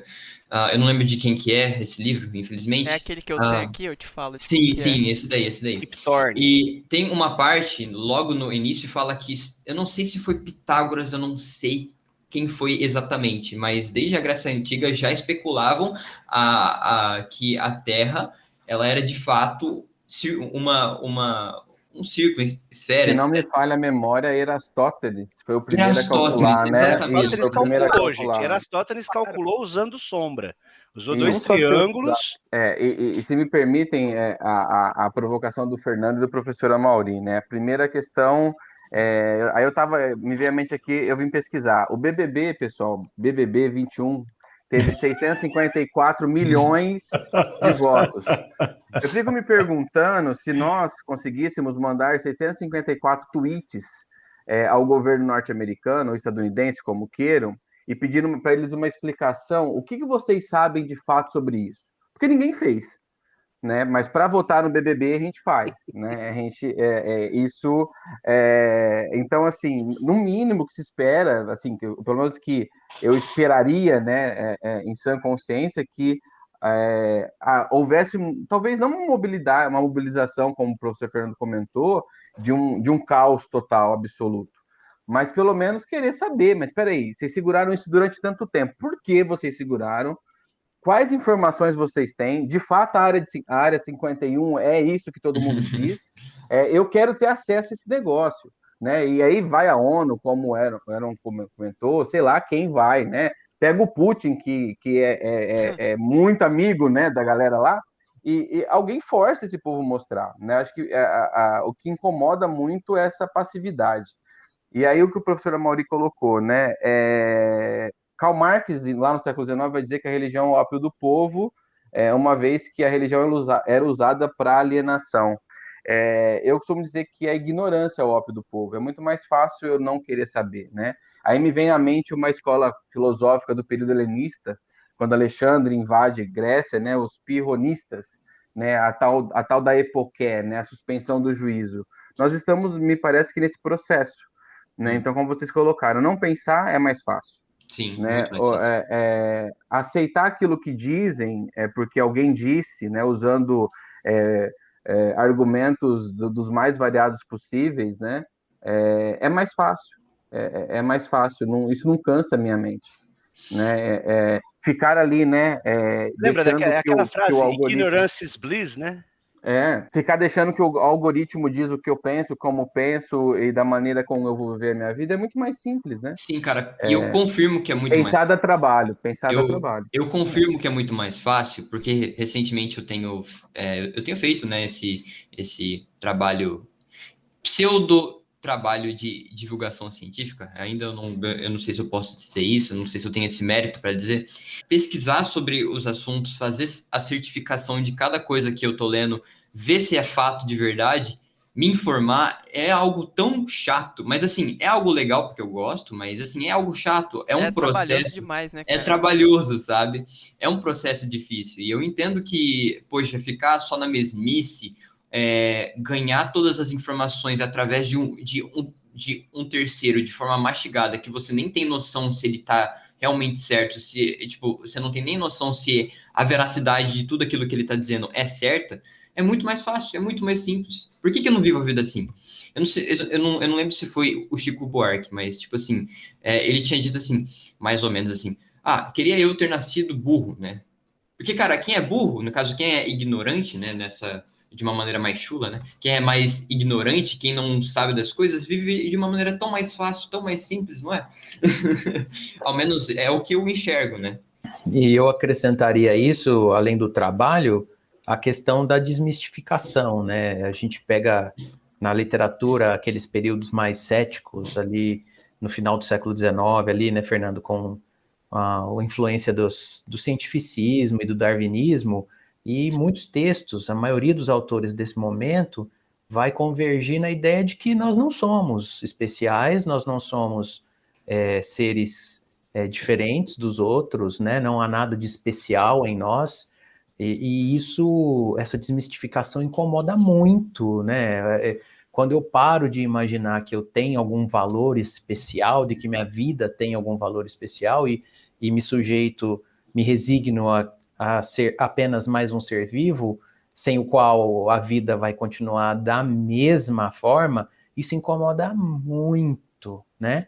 Então, às vezes também, além desse trabalho, Eduardo, é a questão de eu não quero me enveredar por esses caminhos, porque esses caminhos causam um transtorno emocional. Eu prefiro pensar que eu sou especial e que há algo a mais depois da minha vida e viver nessa fantasia do que questionar e talvez chegar a essa resposta que o pessoal da ciência no final do século XIX levanta, né? Não estou propondo que seja a resposta, mas talvez possa ser, né? Talvez seja essa a conclusão. Lidar com isso não é fácil, né? Você né? descobrir que você não é o alecrim dourado, né? Exatamente. Te coloca, então eu sou o quê? Exatamente, né? Se eu não sou a melhor bolacha do pacote, o que eu sou? E a descoberta de vida fora da Terra, né, Fernando, faria isso com a gente. Faria isso também, exato. Porque nós não somos mais os únicos seres no universo especiais, não. Ó, exato. Há outros coloca seres aí, as discussões em outro patamar, na verdade, né? Eleva o patamar da discussão, que é uma coisa que a gente precisava fazer com mais frequência, porque também é aquela hora em que você consegue atrair a atenção de certas pessoas e mostrar, falar, olha, tá tudo bem chegar lá na frente e ver que, não, beleza, eu não sou mais importante do que qualquer outro ser vivo, né? Porque aí você, olha só, né, vou puxar para uma outra área da biologia, mas que está associada, né? A partir do momento que você entende que você não é o cara mais importante do mundo, que o ser humano não é uma bolacha mais especial que as outras, a sua responsabilidade para com a natureza muda de figura. Sim. Né? A sua responsabilidade para com outros seres vivos muda de figura, porque você passa a assumir uma certa noção mais transversal, mais horizontal. Quer dizer, eu e qualquer outro ser vivo estamos no mesmo ponto. Uhum. Eu não estou num lugar acima, então, quer dizer que a minha responsabilidade sobre o outro ser vivo é a mesma que tem que ser com a minha. Né? Então você acaba afetando inclusive outras áreas, acaba afetando outros comportamentos, né? Em contrapartida, você de novo voltar esse absurdo, né, obscurantista de que a Terra é plana no século XXI, te ajuda a se sentir mais especial e te livra de certas responsabilidades. Você está vendo que o ambiente não está bom, você está vendo que tá mais seco ou tá chovendo mais. Escolhe o período que você vai ver que tem algum problema. Né? E aí você se redime disso. Né? Você se isenta dessa responsabilidade. Fica muito mais aberto para digamos assim, jogar no sandbox, né? Você deixa de ter um compromisso alheio a você, né? Tipo, um compromisso que vem de brinde com a sua existência. Você pode ser sem máscara. Quer dizer, se você é especial, você pode ser sem máscara de casa. E assim, essa provocação, né? O Aaron comentou alguma coisa, o professor Amaury também falou dessa questão da vida pós a morte, né? Essa visão religiosa, né? Eu não sei se vocês sabem, o Eduardo sabe com certeza, eu professo uma fé, estudo algumas coisas, enfim, gosto de teologia também e ciência da religião. E a galera é tão ignorante ao ponto de esquecer que o Vaticano tem um observatório no Castelo Gandolfo. E em 91 ele fundou um observatório junto com a Universidade do Arizona. Eu estava até pesquisando aqui para confirmar aqui, no deserto do Arizona, perdão. Então, assim, a galera da religião tem consciência, a religião, que eu digo a religião de fato, a científica, né? Vamos falar com todo respeito aqui às crenças de cada um de que estão nos ouvindo e vocês, mas não é aquela igreja que foi aberta depois que fechou o bar na esquina, não, tá? Vamos falar de religião, porque vamos pensar assim, numa instituição, numa galera que lógico, com certeza tem essa preocupação, né? Não é à toa que o Vaticano segura lá 75 anos no documento para divulgar, mas eles têm consciência, pelo menos há indícios de consciência, de que se houver a possibilidade de um extraterrestre, de uma vida fora da Terra, isso não vai de encontro ao que a religião prega, ao que a religião define, né? Isso talvez poderia acontecer lá quando queimaram o Giordano Bruno, né? Só pediram para Giordano Bruno, calma um pouquinho, Tem um outro carinha aí que tá desenvolvendo, que chama Galileu Galilei. Vamos esperar ele publicar o documento dele primeiro. Fica quieto um pouquinho. Só isso que a igreja... Só isso, né? A igreja pediu, mas aí o cara não quis, se rebelou, queimaram o cara. Mas se a própria religião tá preocupada com isso, né? E já tem consciência, né, Fernando, que nós não somos o centro do universo, né? Carl Sagan, vocês citaram Carl Sagan, né? É um pálido ponto azul, né? É um ínfimo ponto na escuridão do cosmos, né? Então, assim, o que nós somos? Nada. Nós somos poeira de estrelas, nós somos ínfimos. Eu brinco com os alunos quando a gente tem essa questão da biologia. Uma unha encravada me mata. Não sei se já aconteceu com vocês quando criança, né? Chupando laranja. Eu não sei o nome daquilo, né? Mas aquele gominho da laranja te faz engasgar se ela entra pelo lugar errado. Tamanha nossa insignificância enquanto seres que somos, né? Então, se a gente descobrir, como o professor Amaury colocou, um ser que já transcendeu a questão biológica, né? Que está lá, a Altered Carbon da Netflix, né? Vivendo, conseguiu transferir a alma humana para um card, e eu transfiro isso para onde eu quero. Cara, isso vai ser fascinante, isso vai ser maravilhoso, né? Seja para a religião, seja para a filosofia, né? Olha a oportunidade que teríamos de nos conhecermos de fato, né? E por que não trocarmos experiências com esses povos, né? E aquilo que o professor Fernando falou assim, fazendo ironia, mas eu achei muito interessante, né? O que prova que a vida inteligente existe é que eles não vêm procurar nada aqui na Terra, porque sabe que, com todo respeito a nós, seres humanos, que de inteligente aqui é só a nossa arrogância, a nossa pretensão, né? Formigas. Exatamente. Golfinho, vamos combinar. Acho que todo mundo combina que golfinho e macaco finge que não é inteligente para não pagar imposto. É A verdade. gente tem consenso, Com certeza. A gente sempre brinca que é para não conversar com a gente. Também tem essa. Pra gente não puxar assunto. Os caras estão chegando, peraí. Mas sabe o que eu queria colocar também? Tem uma coisa legal pra gente pensar. Eu sinto muita falta. Tá tão assim, distante as discussões. Eu gostava de ver aqueles caras que querem ver UFOs, né? E que falavam, não, porque eu conheço um fulano que viu um alienígena. Sabe? Entrar naquelas discussões. Eu sei que não tem, gente. Eu sei que não tem. Eu acho que os meninos vão lembrar da minha história sobre isso, né? Que uma nave espacial, o que tem na nossa atmosfera, que toda nave espacial que passa por aqui cai, né? O que tem aqui na Terra? E olha que a nossa atmosfera não é nem... A nave sobrevive, a nave existe no espaço, ela aguenta a viagem à velocidade da luz, dobra espacial, mas passou na atmosfera da Terra, enferruja e cai. Calma, é só um pombo preso no motor. E a outra brincadeira que eu faço, mas que sempre levantou discussões tão legais, hoje não levanta mais, você fala isso pra sala, os moleques falam, tá bom, né? Pô, eu falo, gente, o que leva um alienígena, né? O ser humano deve ser... E aí, olha, Mauri, uma resposta que nós realmente devemos ser muito especiais, porque o cara viaja, um alienígena sai do planeta dele, viaja milhares de quilômetros para vir ter experiências sexuais com o Zerjão, caminhoneiro na estrada. Você concorda que o trigo, para colocar triângulo no... Vem desenhar, cara. O cara vem aqui fazer pegadinha. O cara vem aqui fazer pegadinha. Falou, vou lá desenhar no trigo. Vou amassar folha. O que você veio fazer? Amassei folha lá na terra essa semana. Então, assim, cara, mas eu sempre gostei, porque essa discussão levava sempre para um lugar legal. Né? Você fazia essa provocação, eu falo isso, não sei o que vocês acham, Mauri, Carlos, meninos. Mas assim, tem um disco voador, o cara viu e fala, amigo, vamos lá. Quantos astrônomos com equipamentos dos mais modernos do planeta estão olhando para o céu agora? Né? E o único cara que consegue ver é um caminhoneiro em Piracema do Sul. Uma o cara que vê, tem 4 pixels o cara de resolução. pega, entendeu? O cara pega, os caras que tem rádio, telescópio não vê. Mas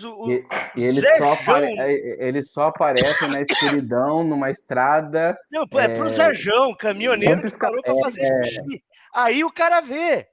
Então, assim, Pô, isso era ótimo, porque você ia para uma discussão, você começava com uma provocação nessa, né, cheia de ironia, mas com um monte de coisa no fundo ali atrás que te trazia para uma discussão racional, né? Que te levava a falar, não, é verdade, não, peraí. Se o Zé João tá vendo, mas todos os outros astrônomos não estão, tem alguma coisa errada aí, né? E aí você ia discutir, entendeu? Você ia ver, você caminhava para um negócio mais profundo e com recurso, com conteúdo e tal. E hoje não tem mais. Hoje é isso. É melhor eu falar que vou cancelar alguém lá do, como é que chama lá, dos Big Brother da vida, do que entrar numa discussão dessas. Ô, Fernando, posso pegar a sua provocação, né, para levar para o lado, acho que é o lado produtivo, né, da sua provocação, para a gente pensar, né, esses alienígenas, né, que não vieram até aqui, até agora, né? Por que eles não vieram até aqui? Será que eles sabem algo que nós não sabemos, né? Será que é uma decisão consciente deles de não vir até aqui, de não entrar em contato conosco, né? Diretriz número 1 da Frota Estelar. e se é isso, o que é isso que eles sabem, né? Que nós não sabemos, né? Então, assim, eu acho que a sua provocação leva para esses questionamentos inteligentes, interessantes, né? Que acho que mais uma vez nos colocam no nosso lugar, né? Como seres limitados, né? Seres que não são capazes de alcançar essas respostas, mas isso não nos impede de perguntar, né, Carlos? A filosofia está aí para isso, a arte está aí para isso, né? Eu tenho uma coisa assim, não vou dizer o contrário, mas eu tenho uma pergunta que nos vai, assim, que nos coloca numa situação que a gente pode interpretar como especial, mas eu vou explicar e não é. Que é assim, será que nós somos no universo inteiro, né? Dado em vista a idade do universo e tudo mais, a gente, né? Como uma civilização que conseguiu se desenvolver em, tipo, em pouco tempo, assim, eu diria, pouco tempo, mas muito tempo, mas ainda assim é algo muito impressionante. Será que existem alienígenas? Tipo assim, na marca que a gente está para que ocorra a situação deles virem para cá? E se não existe, a gente é o primeiro? E se a gente é o primeiro, isso é bom ou ruim? Paradoxo de Fermi, paradoxo de Fermi. Paradoxo de Fermi, isso aí, Primeiro né? que é um grande desperdício de tempo e espaço, né? Porque o negócio é gigante, assim, é incomensurável, né? Infinito, e só nós estamos aqui, né? Eu imagino que é muito mais, seria muito mais triste chegarmos a essa conclusão, né? Porque nós somos um erro cósmico, porque na realidade a nossa grandeza de novo vai pro beleléu, porque se nós somos exclusivos, aí estou trazendo isso sem referenciais teóricos da minha cabeça, tá, pessoal, se me permitem. Se não tem nada, nós não somos singulares, nós somos um equívoco da natureza. Tem vários filmes que mostram isso, né, séries, né?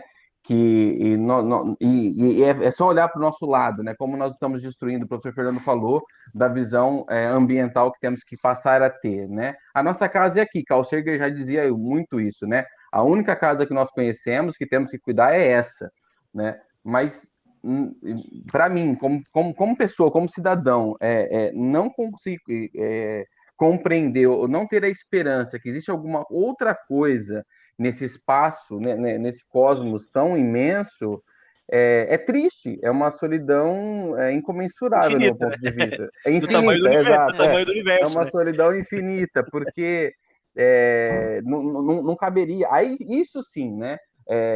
Voltando ao que o Heron comentou, isso sim destruiria qualquer crença religiosa que possa ter existido em algum momento. Porque que Deus é esse, ou que divindade, ou divindades, vamos usar quais foram, que gastaram tanto tempo e energia para produzir isso. né? Ou esse É uma boa negócio. reflexão, é uma boa reflexão. Né? Você até perguntaria para que precisa então de um universo, né? É só criar Era só criar a Terra plana ali, gente. Faz um sistema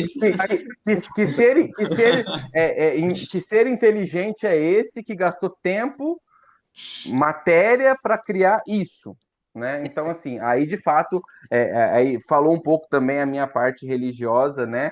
Aí de fato esse Deus para mim não serve para nada, joga ele no lixo e vamos viver a vida sem ele. É muito melhor porque ele, com todo respeito, né? Que eu não morra e não queime no mármore do inferno, vai ser burro assim não adiante. Né?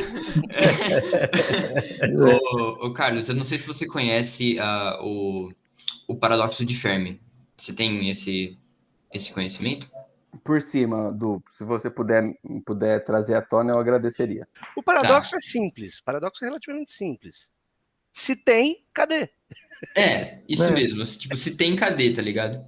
Se é tão grande, né? Cadê a vida? Isso.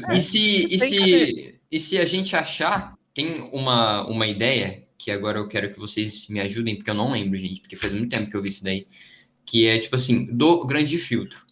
Qual que é, entre aspas, vantagem de saber que a gente tá sozinho? Uma possibilidade é a gente pode ter passado do filtro. A gente sabe qual que é esse grande filtro que sempre vai dizimar essas civilizações, sabe? Essa é a grande vantagem. A gente pode já ter, tipo, já passado disso. Explica para o pessoal o que são esses filtros. A ideia desses filtros são barreiras que cada civilização enfrenta e que poderia explicar a ausência de civilizações tecnológicas, né, para responder o paradoxo de Fermi. Então, assim, se existem sociedades inteligentes, né, fora da Terra, cadê elas? Por que eu não tenho contato com elas? Seja via radiotelescópio ou seja presencialmente aqui, lá em Pindamonhangaba, para o Zerjão às 4 da tarde. Sim. Então, o filtro seriam as barreiras que explicariam o porquê não. Eu tenho um filtro que impede que a civilização chegue num ponto que ela morre. A própria tecnologia destrói a civilização. É por isso que nunca aparece. Ou ela mesma, né? Tipo, o que está acontecendo aqui, né? Então, exato. Ou uma segunda resposta para o paradoxo, eu acho mais interessante, que seria assim, ó, se encontrarmos, nunca será bom. Porque, em função das distâncias, para você se deslocar de um sistema solar para outro, a quantidade de matéria que você precisa consumir custa o sistema que você está visitando. Então, se você encontrar uma civilização viajando, ela é obrigatoriamente predatória. Porque para viajar ela precisa consumir recursos. Então, se você existe, é porque você nunca encontrou uma. Porque o dia que você encontrar, ela vai precisar dos seus recursos. Sim, e aí você não vai existir mais. E isso diz muito sobre a questão, a ideia da escala de Kardashev, porque, beleza, se há uma civilização que ela é multiestelar, em algum momento ela vai chegar aqui e ela vai usar a nossa energia e foda-se quem que é a gente, sabe? Para eles a gente pode olhar pra gente como uma formiga, né? Exatamente. Quer dizer, o que é que eles sabem que a gente não sabe, né? Como é que eles vão olhar para... Qual é a relevância que a gente dá para as crises existenciais de uma abelha? Sim. Né? Então, às vezes, uma civilização dessas olha para a gente como se nós fôssemos as abelhas. Sim, o Trump veio desse grupo aí, né? O Trump prova que os extraterrestres existem. E o Trump, não só enquanto pessoa, mas enquanto figura simbólica, né, estadunidense, né? Porque é bem isso, né? Mas professora Mauri ia falar alguma coisa. Até a fisionomia dele é interessante, né? É bem diferente da nossa, né? Ele é uma alienígena laranja, ele não é nem verde nem cinza, ele é dos laranjas. É uma resposta possível, né, Carlos? Pro paradoxo. Não, eles já estão aqui, né? Nós aqui não sabemos, né? Mas é amedrontador mesmo que o Fernando está falando, porque eles podem estar a caminho. Né? Essa é uma resposta. Eles estão a caminho, nós é que não sabemos, né? Não deu tempo ainda deles chegarem, né? Ou nós já estamos dominados por eles e não sabemos que estamos dominados por eles, Homens de preto. Ou o que o Eduardo Homens de ia preto. falar. Ou nós seremos eles. Ou nós seremos eles. Ninguém nunca passou pelo filtro, É. e nós seremos a primeira civilização a passar pelo filtro. Ou o filtro Essa está é uma chegando e nós não possibilidade. sabemos Todo também. mundo parou na o filtro tá Skynet. chegando, a gente não Esquina, né? sabe. Exatamente. Todos Foi o- pararam na Skynet do Exterminador do Futuro, né? E ninguém conseguiu avançar. É isso? Exato. Bom, nós já Exatamente. estamos no caminho, né, Carlos? Você sabe o que é a Skynet, né? Sim, É o sinal sim, da sim. Sky com o atendimento da net. Pior Nós já que, estamos lá. Nós já Pior que- estamos. Triste, Controlado pela Sofia, porque ela tem cidadania saudita e nós aqui não conseguimos sair do país. Ela pode, É verdade. nós não, né? Mas enfim. É, Skynet, ó, o sinal da Sky com o atendimento da net. Nós já Maravilha. vivemos o mas, futuro ô, Fer, pós-apocalíptico. né, mas isso não ameaça a nossa vida, né? Eu prefiro o futuro do Exterminador do que o atendimento da net. Eu amor de prefiro Deus. a Skynet do Exterminador do Futuro, pelo menos ela funciona, pelo menos ela funciona. Ai, meu Deus, gente. Ai, ai. Vocês têm mais alguma coisa Ó, eu pra tenho dizer? uma coisa para falar, gente. Não sei se é para encerrar, mas eu queria deixar uma coisa aqui assim, ó. Ah, Eu me posiciono muito claramente sobre isso, né? Eu acho que mesmo se existisse sociedades alienígenas, assim, mas eu sempre deixo no final dessas discussões, quando eu faço isso em aula, que a ausência de evidência não é evidência de ausência, sim. né? Tava pensando nessa frase o episódio Você lembra disso, né, Heron? Eu sempre falo falar isso. aí. A gente tava trocando ideia. Era sobre o paradoxo de Fermi que a gente tava trocando uma ideia. Isso, exato. Então, assim, ninguém aqui tem a coragem de afirmar qualquer coisa em qualquer direção. E eu acho que essa é uma das coisas que não deveria ter uma resposta rápida, porque é instigante. É espaço para criação, é espaço para construção de teorias, mas é espaço também para elaboração de ficções, de universos possíveis. Olha que coisa interessante a gente pensar em mundos possíveis, né? Como exercício da criatividade, né? Vamos criar. Como que seriam essas sociedades? E, inclusive, espaço para a gente também ver o que a gente tem de melhor que a gente gostaria de ver refletido lá. Né? Tem um texto do Carlos Drummond que chama O Homem e as Viagens, em que ele vai contando assim que o homem vai lá, pousa na Lua, né? Pisa na Lua, coloniza a Lua, humaniza a Lua, e aí a Lua fica chata. Aí ele vai para Marte, humaniza Marte, coloniza Marte, vai idem. E aí cada lugar que ele vai, toda vez que ele humaniza aquele lugar fica chato, e ele vai sempre, né, indo além, aí chega no Sol, humaniza o Sol, falso touro, né, espanhol domado. E aí, no final, ele conclui que o homem precisa fazer uma outra viagem, que é pousar, né, humanizar, colonizar, humanizar o seu coração, né? Uhum. Então, eu acho que quando você começa a criar essas ficções com mundos fantásticos, civilizações fantásticas, é uma hora boa para a gente olhar para dentro da gente e ver o que a gente quer refletido ali, né? O que a gente tem de bom e que a gente gostaria, então, de refletir lá, que a gente poderia trazer para cá, que a gente poderia fazer aqui, né? Porque a gente tá agora. Se o filtro está na nossa esquina, a gente não pode fazer muita coisa, né? Em relação ao futuro. A gente pode fazer em relação ao que está acontecendo agora. E aí, talvez, humanizar e colonizar o nosso coração seja fazer agora um lugar melhor, né? Uhum. Aqui e agora. É verdade, cara. Aqui e agora. É sempre bom a gente ter ideia de que, tipo assim, é bom pensar no futuro, sim, é muito bom a gente ter uma perspectiva de futuro. É sempre bom sonhar com não só uma civilização melhor, no sentido de, tipo assim, que ela é mais empática em relação à natureza, etc e tal, ou nós mesmos, né? Mas é também muito bom a gente praticar ao invés de só pensar, né? Porque senão isso nunca vai acontecer. E alguém tinha alguma coisa para falar? Eu queria puxar aqui, acho que o Fernando, o que ele fala conclui muito bem, mas eu queria puxar uma última pequena discussão aqui, que é um negócio que quando eu tava pensando nesse episódio, eu pensei, cara, eu acho que a gente precisa falar disso aqui. Botar oficialmente na mesa isso aqui. Vamos lá, deixa eu introduzir qualquer ideia. Todo mundo aqui acho que já ouviu falar, os ouvintes, a maioria também, da pedra negra que fica na Caaba, que é um símbolo religioso muito forte para o islamismo, certo?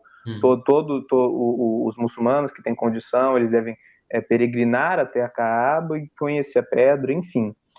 E essa é uma pedra que apesar de todo a tradição religiosa por trás do significado dela, ela já foi muitas vezes referida também como sendo um meteorito, um objeto que veio de fora e passou a ser reverenciado,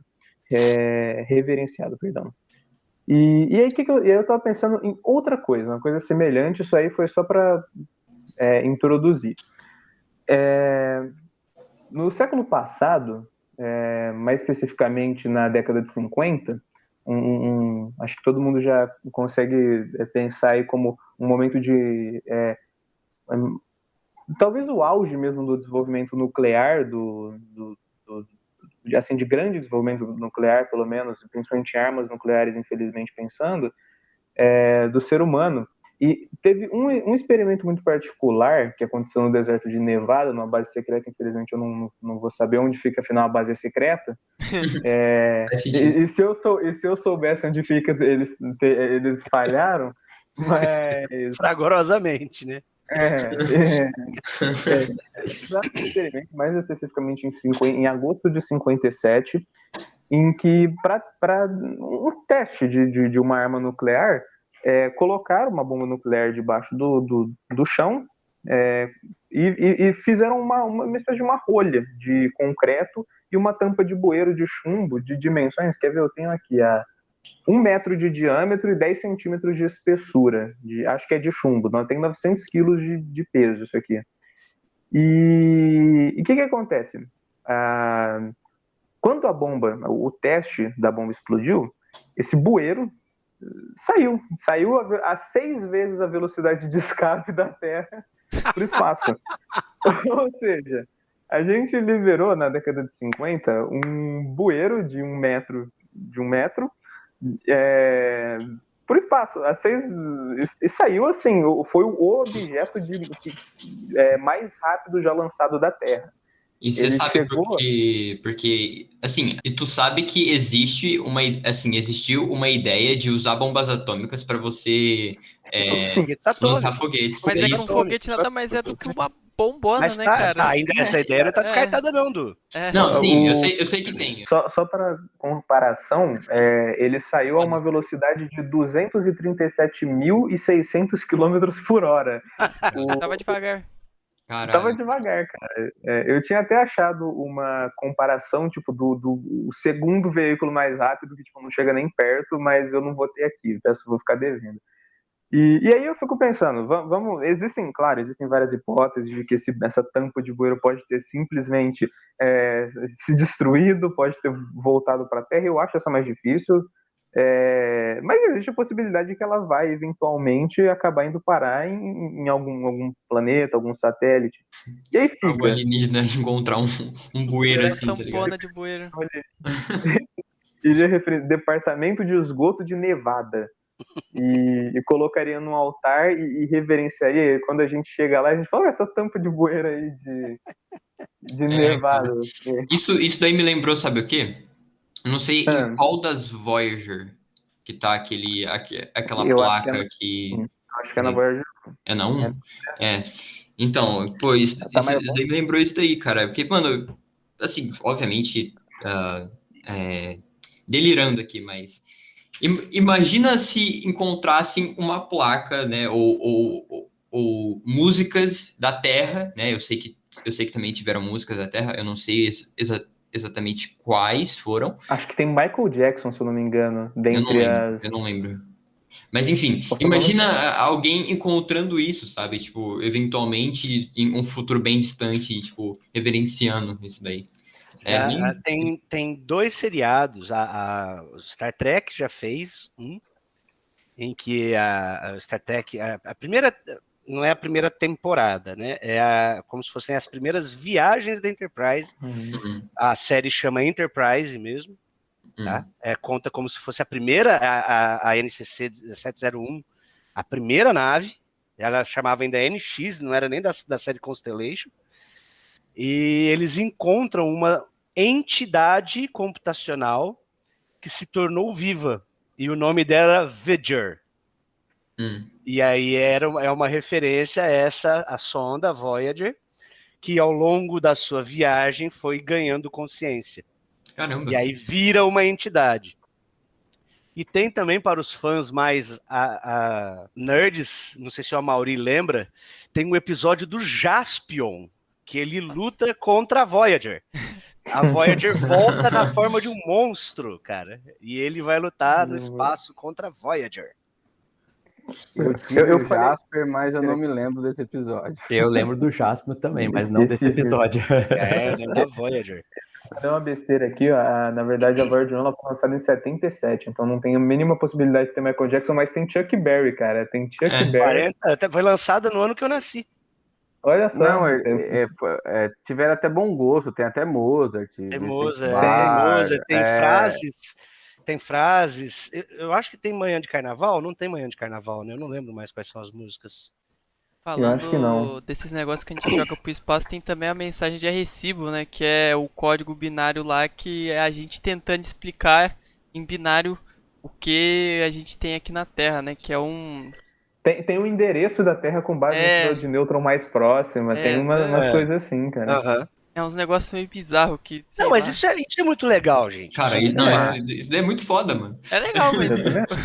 o que os alienígenas vão pensar quando eles veem um hominho desenhado? Cara. Exatamente, essa é a grande questão. O que eles vão pensar? Você já não sei, mas vai ser muito interessante. Acho que no Men in Black que tem uma coisa dessas, não é? Na linha que o Heron falou, que o cara abre o armário, tem uma civilização inteira dentro de um locker e eles ficam adorando o relógio dele. Sim, eu acho que é um negócio assim. Né? Men in Black eu acho underrated hoje em dia, porque tem umas viagens com civilizações. Por exemplo, aliás, o segundo filme ele faz a grande revelação que o nosso universo não passa de uma bolinha de gude num jogo de civilizações macro-universais, de um macro-universo, sabe? Sim, de escala, né? Em escala. E também fala onde é que foi o Michael Jackson, né? Mostra o Michael Jackson, o David Bowie, o Sylvester Stallone, o Dennis Rodman, o Elvis. São todos alienígenas, né? Underrated, cara. O Dennis Rodman, o Trump lá no meio. O Dennis Rodman, ele não precisava fingir, né? O Dennis Rodman veio normalmente mesmo, né? Ele não usa fantasia, né? E não vamos esquecer de Raul Seixas, né? Porque ele também nasceu há 10 mil anos atrás, ele deve estar lá também. Verdade, cara. Bom, imagino que... Poxa, que horas são, cara? Deixa eu ver. Meio-dia e 44 é uma boa hora pra gente interromper aqui. É uma boa hora pra gente já acabar e... Para a gente acabar, então, muito obrigado, aliás, a todos vocês que compareceram. A gente vai fazer uma coisa antes, que é uma coisa chamada recomendações culturais, que é basicamente vocês têm que recomendar qualquer tipo de, sei lá, filme, jogo, música, comida, livro, etc. Artigos. E pode ou não ter a ver com o tema. E pode ou não ter a ver com esse tema. Então, é só o que vocês querem deixar de gostinho pro ouvinte ir atrás ou não, né? Vai saber. E para vocês verem como funciona, eu quero primeiro, então, que Heron, por favor, recomende aí, faça uma recomendação daquilo que você viu. Comigo, não. Vamos ver, então, o que eu posso deixar... Né, cara? Desaparecer. Meu Deus. Cara, poxa, agora você me pegou de calça curta, meu. Não, eu vou recomendar, então, já que a gente mencionou aqui e a gente teve a infeliz notação de que uma em cada 6 pessoas não conhece ainda hoje em dia, eu vou recomendar o próprio Star Trek, que eu acho que assim, é uma referência muito legal de ficção científica, tem cenários muito bacanas ele pega justamente aquele cenário que a gente estava pensando. E se os seres humanos forem pioneiros, de certa forma, na exploração espacial? E E funciona muito legal, tem muitas versões que vocês podem ver, tem os filmes antigos que às vezes você fica um pouco incomodado pela qualidade de efeitos especiais, mas vale a pena ainda Ah, assim. mas você tem que pensar que foi feito nos anos 60, né, amigão? Isso mesmo, eu ia apontar. E você tem também os filmes mais modernos, as séries mais modernas, é uma gama, é referência em todo tipo de lugar. E tem série animada, então fica aí a diversão para vocês com Star Trek. É um Sim. universo vasto. Sim, eu tenho Vasto. que ir atrás, realmente. Bom, Pelo menos a série clássica e a nova geração.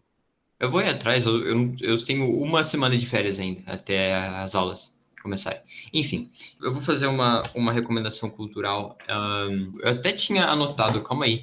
Eu quero muito recomendar uma banda chamada, eu não sei se eu já recomendei, mas a banda chamada Fur, F-U-R. Que, aliás, que é a banda que a gente usa, uma das músicas dela no final, sempre, né?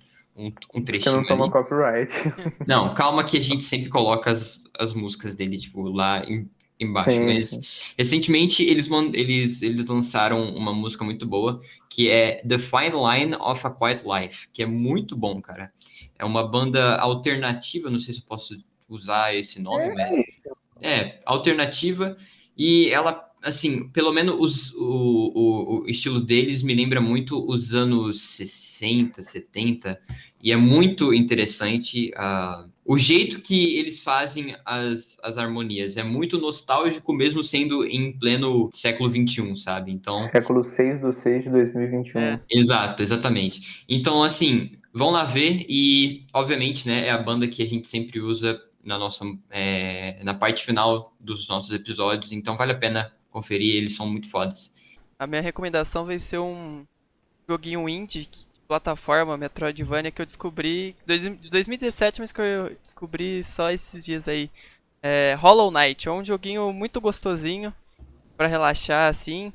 Tem um certo grau de dificuldade, mas não é o que vai te impedir de apreciar a arte do jogo, a trilha sonora. Que esses jogos indie sempre tem uma trilha boa, uma história muito Falam onde boa. que tem na Epic Games, tem na Steam, onde que tem? Tem todas as plataformas aí de jogo e se você tiver Sim. Game Pass tem de graça. Então se você Sim. tiver Game Pass e não jogar o jogo é porque você tá com preguiça.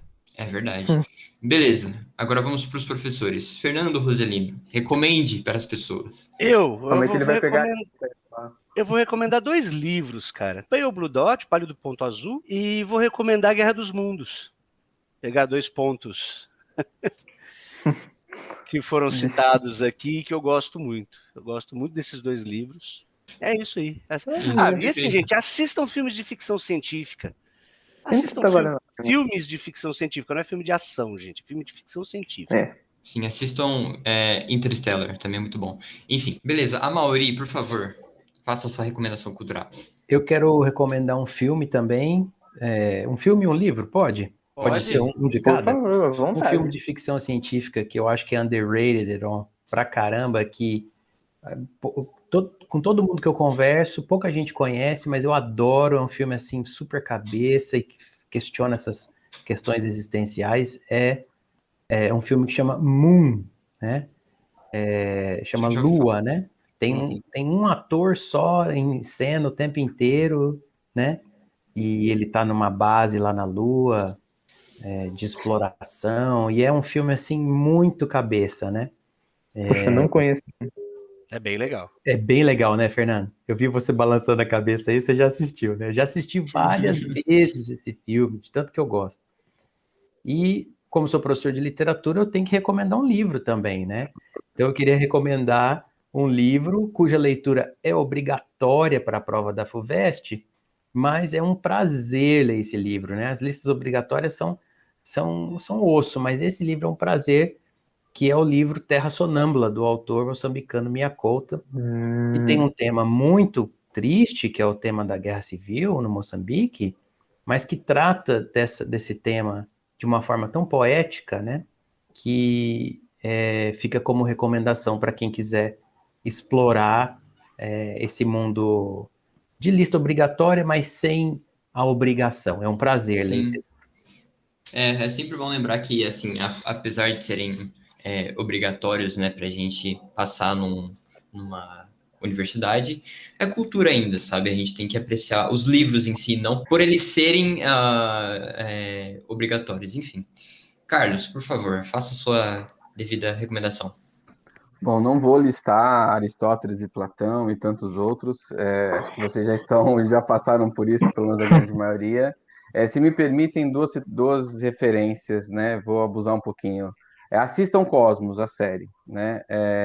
De preferência a primeira versão, né? Com toda a vênias, a ética tem no torrent, tá, gente? Mas enfim, né? E Rick and Morty, né? Já que a gente tem algo mais contemporâneo, não tão recente, mas é uma série de 2013, né? Que também, como a gente falou muito dessa questão da perda de imaginação, da perda da criatividade, Rick and Morty mostra muito isso, né? Essa realidade cósmica e as possibilidades das mais malucas possíveis, né?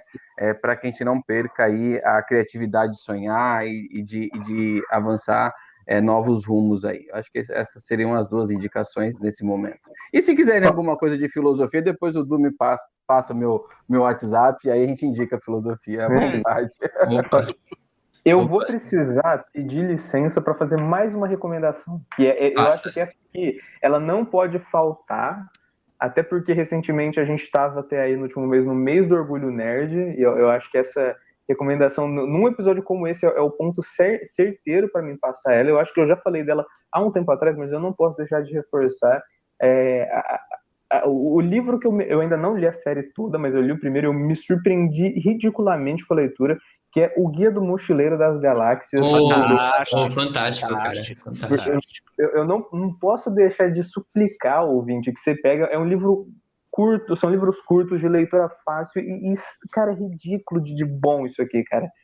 É um humor ácido, ele traz uma ficção científica, de certa forma, assim, extremamente fantasiosa, meio subversiva, e com um humor, assim, um humor afiadíssimo para assuntos de política, questões sociais, questões morais, então vale a pena, vale muito a pena. É isso aí que eu vou deixar também para fechar o pacote. É isso então, gente. Muito obrigado, né, para quem ouviu o nosso episódio. Espero que vocês tenham refletido bastante ao longo da nossa conversa, caros ouvintes. Se você gostou, por favor, né, compartilhe. Eu acho que é importante a gente compartilhar algumas conversas assim, sabe? Porque nem sempre na internet tem conversas assim que não sejam de baixo nível, se é que vocês entendem. E, por favor, vá nas nossas outras redes sociais, vai lá nos seguir, porque a gente sempre atualiza quando a gente tem episódio, ou quando a gente faz alguma enquete, etc e tal. Novamente, muito obrigado aos professores e fiquem muito bem, viu, gente? É isso. Vida longa e próspera, como dizia nosso Vulcano Spock. Nós que agradecemos. Obrigado pelo convite. A gente agradece. Abraço, prazer inoxidável, né, Mauri? Toda quinta-feira eu o recebia com um prazer inoxidável, um amplexo entrópico e um ósculo no miocárdio. Perfeito. Boas quintas-feiras, né, Mauri? Bom tempo, hein, Fernando? Bom tempo.